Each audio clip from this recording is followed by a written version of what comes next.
Ça, c'est des photos avant-après que je prends un petit peu au hasard sur des sites de praticiens, médecins en chirurgie esthétique. Ça, c'est des avant-après de personnes lambda qui sont assez impressionnants. Essayez de deviner, je laisse 30 secondes, quel type d'intervention a subi ce monsieur. Bon, personnellement, je trouve qu'il a gagné au moins 2 points sur 10. Je ne dirais pas qu'il est devenu un mannequin, mais l'amélioration est impressionnante et certainement bénéfique. Je repasse les photos, il y a 6 photos dans l'ordre. Je laisse 2 secondes à chaque fois. Alors ce monsieur, il a subi le plus flagrant, c'est une rhinoplastie. Rhinoplastie. Correction du nez, quoi.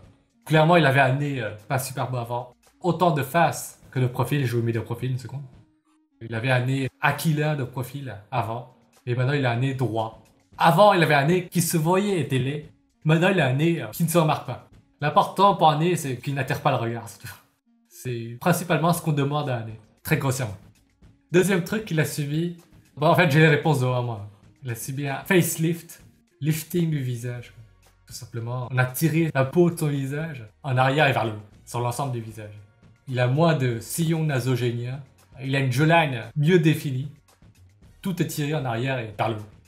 Troisième intervention, c'est tout ce qui est traitement en dessous des yeux.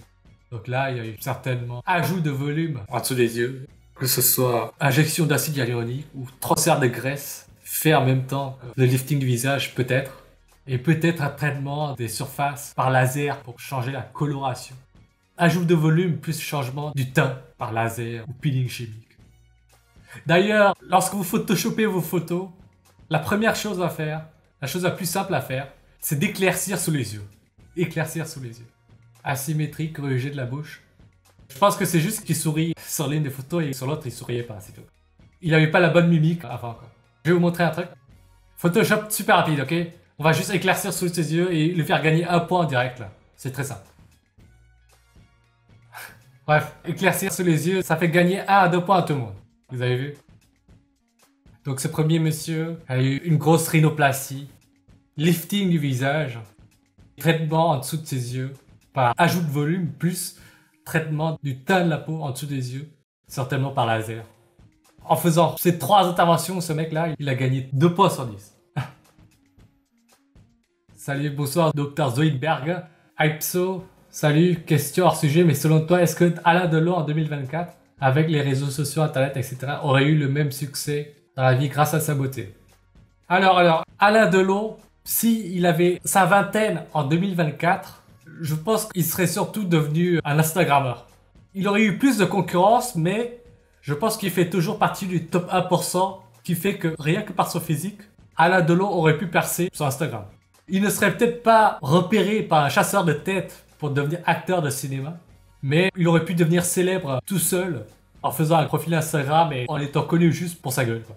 Alain Delon aurait pu devenir un Instagrammeur beauté, quoi.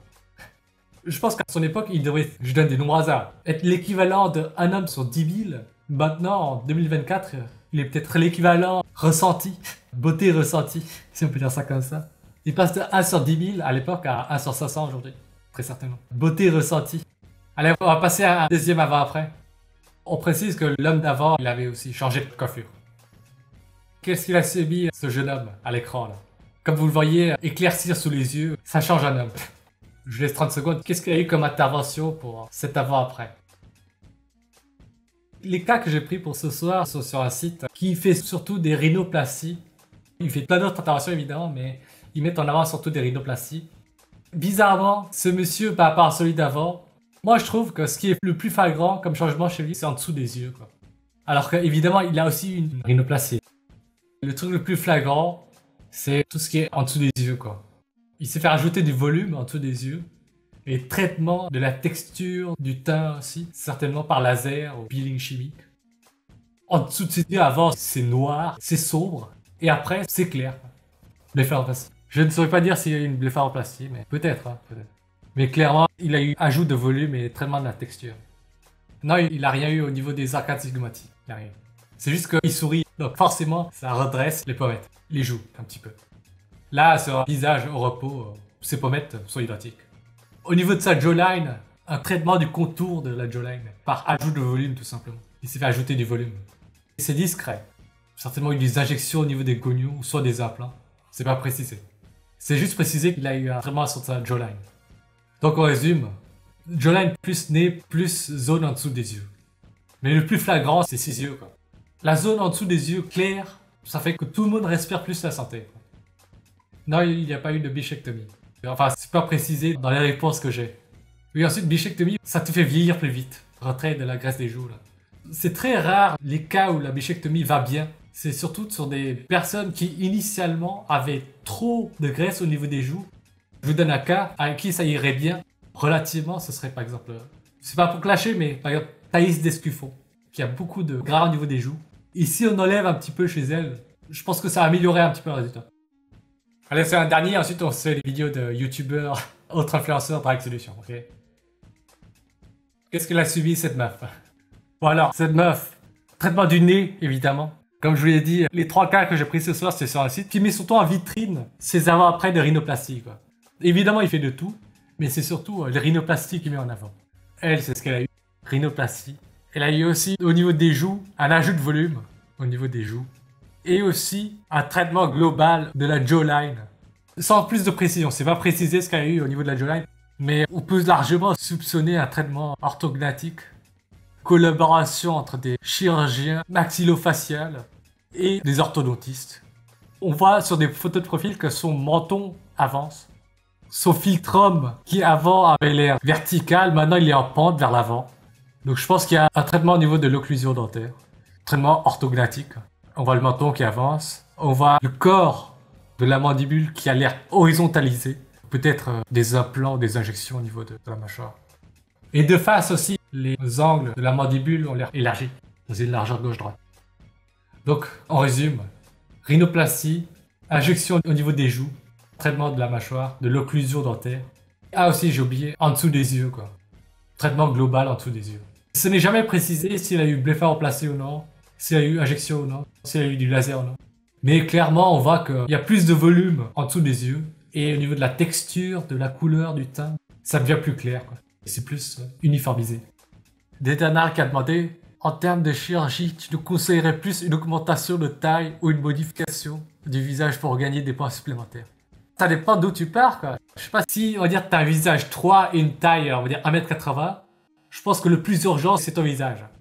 Si, on va dire, t'as un visage 7 et que t'as une taille 1m65, je dirais que le plus urgent à traiter, c'est ta taille, quoi. Ça dépend des personnes, ça dépend d'où vous partez, quoi. Y a pas de réponse pour tout le monde, je sais pas. Je sais pas c'est quoi le plus urgent chez toi ou pour une personne donnée. C'est possible que ce soit retouché, évidemment. Évidemment qu'il y a toujours eu du maquillage en plus pour accentuer le résultat. Ah tiens, il y a Ketchup Mayonnaise qui a mis. Bichectomie, une seconde, je vais vous montrer ça.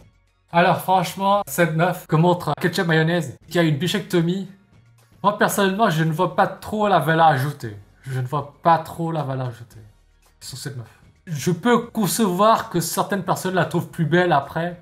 Pour moi, c'est mineur, quoi. C'est très rare les personnes à qui ça va bien les bichectomies. Hein. C'est très très rare. C'est seulement chez des personnes qui avaient trop de gras au visage. Comme j'ai dit tout à l'heure, Thaïs Descuffon par exemple. Le revers de la médaille, vous avez l'air d'avoir un visage qui vieillit plus vite aussi. Chez elle, je trouve que c'était pas nécessaire. Celle qu'on voit à l'écran là. Même le cas très célèbre de Bella Hadid, chez elle, je trouve pas que ça en valait la peine. Et maintenant, Bella Hadid, à cause de ça, elle a un visage assez squelettique maintenant. Je trouve que ça en valait pas la peine. Au jour The HLPR. Attendez voir, je vais vous montrer des cas où éventuellement une bichectomie irait bien. Par exemple, éventuellement, sur ce visage, retirer un peu de gras au niveau des joues pourrait améliorer un petit peu. Et encore, hein, c'est parce que là, c'était encore une teen. C'est encore une teen, donc elle avait encore du gras juvénile. Mais maintenant, Thaïs, elle a un visage beaucoup plus fin. Éventuellement. Et je trouve pas que ce soit une grosse valeur ajoutée, la bichectomie. Sur de très rares cas, ça en vaut la peine, mais... Oui, je sais, c'est évidemment quantitatif. Il y a des chirurgiens qui retirent très très peu de gras. Donc, ça optimise sans que ce soit trop. Mais ensuite, en général, les bichectomies, 5-10 ans après, on se rend compte que c'était trop. Je trouve Thaïs plus attrayante que Bella Hadid. Je pense que c'est des styles différents. Tu fixes un peu sur Thaïs. Non, franchement, c'est pas mon genre. Thaïs, c'est une jolie meuf, mais pas exceptionnelle non plus. Il y en a une comme Thaïs dans tous les groupes de TD de la fac. Est-ce que vous avez d'autres choses à dire sur ce deuxième sujet de la soirée? C'est une vidéo d'un influenceur